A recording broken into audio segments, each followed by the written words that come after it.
Com a infermera hi ha 4 funcions a desenvolupar com a professional.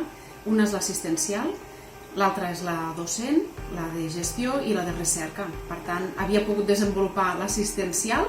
Actualment hi ha des del 2006 la docent i la gestora en períodes intermitents i quedava pendent la de recerca. Fer recerca implica fer una aportació a la professió, independentment de quina sigui. Per tant, implica plantejar-se quin és el tema d'estudi que vols desenvolupar, que vols investigar, i implica fer créixer la professió.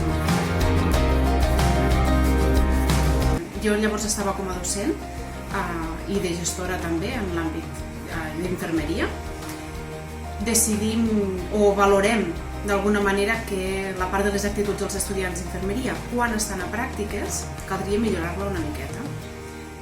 Aquest plantejament implica que cal avaluar en quin punt estàvem de les actituds, com es treballaven i de quina manera, a través d'aquesta recerca i d'aquesta tesi doctoral, podríem aportar instruments de mesura i de formació de les actituds dels estudiants d'infermeria.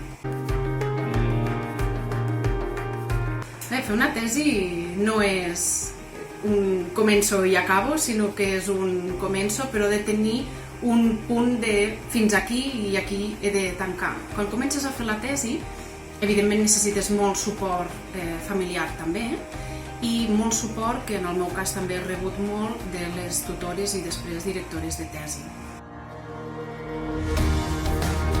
El que sí que m'ha aportat a nivell personal, a part de la dedicació de molt temps, el que sí aporta és l'esperit de superació, el puc fer-ho, soc infermera però puc participar de la recerca de manera activa.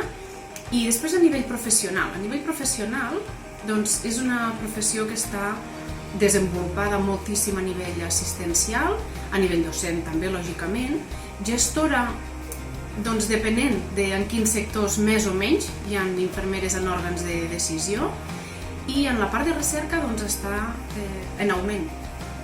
Per tant, és una manera d'aportar des de la professió, des de la Universitat d'Andorra en aquest cas i també per Andorra. Primer que tot, un orgull.